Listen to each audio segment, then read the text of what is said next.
सभी को नमस्ते। आज हम चर्चा करने वाले हैं जब सन आपके फर्स्ट हाउस यानी कि आपके लगन में होता है, तो सबसे पहले जो आपका लगन है वो काल पुरुष की कुंडली में वहाँ पे मेष राशि की एनर्जी ऑलरेडी है वहाँ पे। चाहे आपका कोई सा भी साइन हो उससे कोई फ़र्क नहीं पड़ता, लेकिन अगर अपन लगन को देखते हैं तो वहाँ मेष राशि की जो ऊर्जा है पहले से विद्यमान है। अब सूर्य जो है फर्स्ट हाउस में बहुत अच्छा काम क्यों करता है, क्योंकि हाउस वाइज वो एग्जॉल्टेड है। साइंस से कोई अभी हम रिलेटेड बात नहीं करने जा रहे हैं, लेकिन हाउस वाइज वो एग्जॉल्टेड है। वहाँ वो अपने जो पर्सनैलिटी है, सन इज़ ऑल अबाउट पर्सनैलिटी। आपका आवरण कैसा, आप दिख कैसे रहे हैं, आप बिहेव कैसे कर रहे हैं, खुद को कैरी कैसे कर रहे हैं, आपके आसपास आपको अवेयरनेस किस लेवल की है, वो सब सन दिखाता है। अब सन इन फर्स्ट हाउस हो, और हाँ पब्लिक फेम भी सन दिखाता है। लोग अगर जैसे आपको एक अच्छे लाइट में आपको देख रहे हैं कि ओके ये बंदा बैड है या गुड, वो भी सन और जुपिटर पे काफ़ी हद तक निर्भर करता है। जुपिटर की बात हम बाद में करेंगे, लेकिन सन भी इसमें काफ़ी हद तक सेकंड नंबर पे आफ्टर जुपिटर रोल अदा करता है। अब यहाँ पे अपने पास में सन जब फर्स्ट हाउस में आ जाता है तो नेचुरली हम देखते हैं कि इंसान के बोलने चलने का तरीका, उसके बिहेवियर, वो कैसे कैरी करता है अपने आप को, उसके अंदर से कौन सा ऑरा एमिट करता है, वो हमें पता लगता है। जैसे अगर मैं किसी को नोटिस कर रहा हूँ और उसके चार्ट में सन इन फर्स्ट हाउस है, तो मैं नोटिस करूँगा कि उसको कुछ बोलने की ज़रूरत नहीं पड़ रही, उसे कुछ ज़्यादा कुछ ऐसे करने की ज़रूरत नहीं पड़ रही। उसके बिहेवियर में ही ऑटोमेटिकली ऐसी एक रिदम है, एक ऐसी हारमनी है और एक ऐसा ऑरा है कि ऑटोमेटिकली वो अट्रैक्ट करेगा ही करेगा।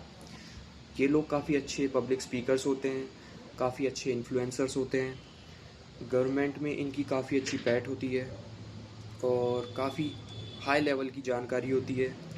जितने भी लीडरशिप के टास्क होते हैं, जितने भी रिस्पॉन्सिबल टास्क होते हैं, जितने भी ऐसे टास्क होते हैं जिसके अंदर आप काफ़ी लोगों को इन्फ्लुएंस कर रहे हैं या काफ़ी लोगों को ऑर्गेनाइज कर रहे हैं, वहाँ सन बहुत इम्पॉर्टेंट रोल प्ले करता है। हम अब जैसे हम देखें, सन जो है फादर को भी रिप्रेजेंट करता है, अथॉरिटी को रिप्रेजेंट करता है, और जितने भी सीईओज हैं उन्हें सन रिप्रेजेंट करता है। अब पर्सनैलिटी हम देखें अगर, तो ऐसे लोगों की पर्सनैलिटी के अंदर कॉन्फिडेंस नेचुरली होता है। ऐसे लोगों को जो शेप मिलता है बचपन से, उनके फादर उन्हें शेप करते हैं, और ये इन लोगों में एक नेचुरल पॉजिटिव ऑरा होता है।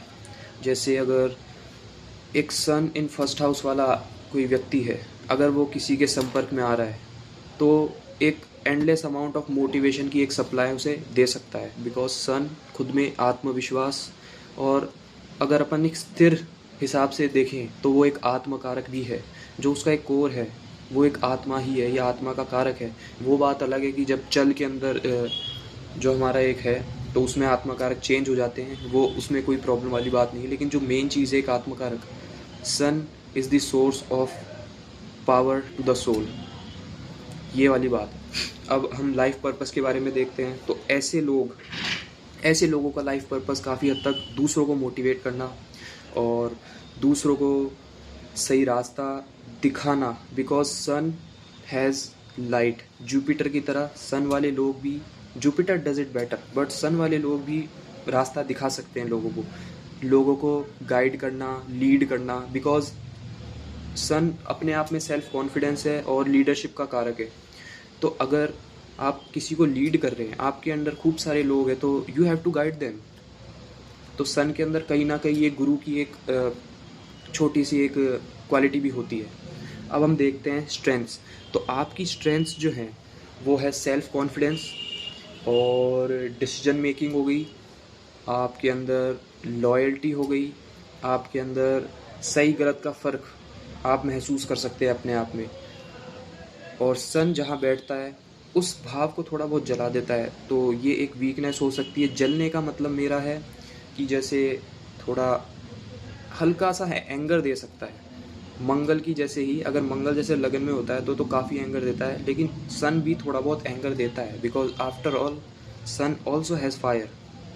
ओके, देन अब जो अपने पास जब सन है, तब ये भी देखा गया है काफ़ी हद तक कि सन इन फर्स्ट हाउस वाले काफ़ी प्रोफेशनल होते हैं अपने काम में। किसी भी चीज़ को एग्जीक्यूट करना और उसको एक गोल तक पहुंचाना, इनके पास पूरा रोड मैप तैयार होता है। आप देखेंगे जितने भी बेस्ट सीईओज़ हैं, माइक्रोसॉफ्ट में हो गए, चाहे अपने गूगल में हो गए सुंदर पिचाई या सत्य नडेला, तो इनमें कहीं ना कहीं आप पाएंगे कि सन इनके फर्स्ट हाउस को और 10th हाउस को और 6th हाउस को काफ़ी हद तक एक्टिवेट कर रहा है। तो अब आगे अपन देखते हैं कि वीकनेस जो इनकी है, मेन वीकनेस है इनकी ईगो, कि कभी कभी ज़्यादा हो जाता है। अपनी थिंकिंग को ये फाइनल समझते हैं कि ठीक है जो मैंने सोचा है वही है। डिस्कशन पे इतना ये ध्यान नहीं देते हैं। डिस्कशन एक हद तक करते हैं, लेकिन एक हद जैसी पार होती है इनको लगता है कि इनके हाथ से कंट्रोल जा रहा है। ये एक इनकी सबसे बड़ी वीकनेस है। इनको जैसे ही लगता है कि इनके हाथ से कंट्रोल जा रहा है तो ये पैनिक मोड में आ जाते हैं और अपने आसपास वालों को ये एक शत्रु की दृष्टि से देखते हैं। बिकॉज राजा है, एक उसका भी एक ओहदा होता है। वैसे ही सन इन फर्स्ट हाउस वाले जो अपने आप को एज अ राजा की जैसे समझते हैं, उनका एक वीकनेस एक और है कि ईगो की वजह से ये अपने आसपास वालों को थोड़ा डाउन समझते हैं। ये एक और सबसे बड़ा एग्जांपल है कि सन और सैटर्न में क्यों इतनी दुश्मनी है। बिकॉज सैटर्न सबको समान समझते हैं, लिब्रा में वो एग्जॉल्ट होते हैं, सन मेष में एग्जॉल्ट होते हैं, अपने आप को वो टॉप समझते हैं। अब आगे हम देखते हैं, अगर देखें तो कभी कभी यूजलेस लोगों पे भी बहुत वक्त ये ज़ाया कर देते हैं। सन इन फर्स्ट हाउस वाले होते बहुत अच्छे हैं, ईगो इनका थोड़ा बहुत शत्रु होता है, लेकिन एक दिक्कत और है कि लोग इनको यूज़ करते हैं, लेकिन फिर भी ये कमबैक सबसे अच्छा करते हैं। सन इन फर्स्ट हाउस वाले जो होते हैं वो शाइन करने के लिए ही पैदा होते हैं। जिस भी काम को वो छूते हैं या जिस भी काम के अंदर कोई एक पोजीशन वो हासिल करते हैं तो उस काम के अंदर वो शाइन करते हैं। Shine in the sense because sun, अगर हम हमारे आकाश में देखें, सबसे ज़्यादा शाइन करने वाला एक प्लैनेट है। दैट्स वाई फेस के अंदर एक नेचुरल ऑरा होता है, एक ग्लो होता है। रंग से कोई मतलब नहीं है, एक नेचुरल ऑरा होता है उनके अंदर, एक ग्लो होता है।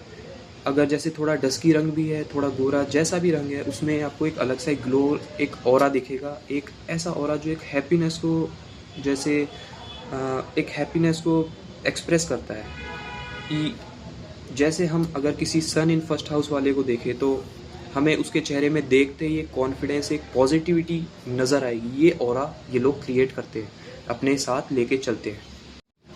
हेल्थ वाइज अगर इनका बॉडी कॉन्स्टिट्यूशन देखें तो बहुत अच्छा होता है, फेस अट्रैक्टिव होता है, और कभी कभी हीट रिलेटेड प्रॉब्लम्स इनको हो जाते हैं। और हाँ, बालों का झड़ना ये भी एक इसका वीकनेस है। जो सन इन द फर्स्ट हाउस होता है, अगर और कोई ग्रह की दृष्टि नहीं पड़ रही, जैसे शुक्र की नहीं पड़ रही इस पे दृष्टि, या फिर जैसे कोई और अच्छे ग्रह की दृष्टि नहीं पड़ रही, तो बालों का झड़ना भी ये दे सकता है।